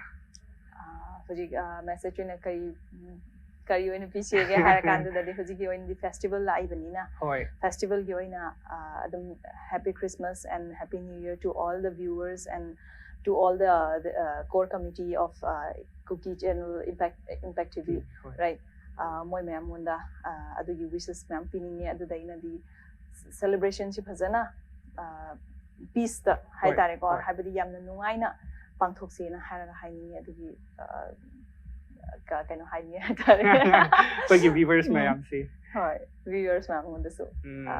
adu haini hoi adu di ngasai haiba gum haina ma'am gi BK events and entertainment gi duda mayam search tobiramo lakpiramo admit tawramo have say aina amuka hanna loiram dai sida amukhaye aduna ma'am na si lakpiraga achimba matam khaidoga ma'am gi pumsigi wari ma'am gi achievement everything ibani ngakta wari sana base matam su khanghaude adu matam se loisila e ko matam se loisila abdina swaisi da loisila se aduga khoi Impact TV Kuki channel team degi ma'am se khoi na thagat chaba phongduk chari and then mathang da su sidegi he the achievement achaw ko phangat po isanu aduga adu matamda sidegi hena afaba talk show ma koi amuk sinana ba aina khoi na wish tawdari haiba tai metelon su yam khande ai gi so duni metelon su phajana su haita bani na ko ngakpi gani aina asoiba khanga ko ko taro su ngakpi gani adudagina thank you so much habadi Kuki channel Impact TV gi producer brother Khailung mangun da su yamna nungai ba habadi mana sumaina talk show ma thambi bagi habadi magi aphaba hai tare ko aphaba asirin su yamna chawkhat po bo isenu adudagina akhoi gi lalboy akhoi gi host abiriba lalboy sisu mangun da su yamna thank you so much everywhere mana su yamna aigunda support su tobi adudagi everywhere kari haini yamna nungsina aigunda su tobi bai da magda yamna nungai ba thagat ba oi ko nang kenong da su lalboy gunda su khoi da su membu yam harau nungai mem su nungai na Christmas wish celebrate toro New Year's aphaba achievement yam phangba New Year production family mayam aduga loina ma wish tawjari habatai ko adudi ngasi na magdi sida loisilase okay thank you so much dunia dingin Impact TV Kuki channel Chipinthei Talkshow hisan na chayo hitin chule dunia guest nui na hin saibang chun itiam khana beauty pageant Miss Good ahilole Miss Manipur ahilole hichlanga lunglut nunga eho Kuki society thinghanga umho imba hi ahile BK events and entertainment contact na involved heyo direct Impact TV Kuki channel na hin contact heyo hilowa hi ahile Google hilola Facebook nga ma'am hin na hin contact heyo live admission na ki bolwa hi ahile achievement na lungel ho fulfill dream ho fulfill hung hi thai he chu achaina kha hin sei hi tin dunia ding hi san na chai taw hitin abanting le guest tha thusim tha mi tha to vela khum kit ka sin dunia ding hi chanin khum khana ka hin nein muntina vezo sin abon chawin Happy Christmas to let Chipinthei Talkshow ding a Happy Christmas ka hin sei hin tin to Happy New Year kum tha ting jang let Chipinthei Talkshow hin nei ting wa hi a hele chi changa hoi zo la phajai mai hung bol thai kit na ding win taw na ni ki kop jing ho hi te ti chu wish ka hin bol ding a hin tin isanin khum khana an nei tangin na bon chawin a vezo si mangpha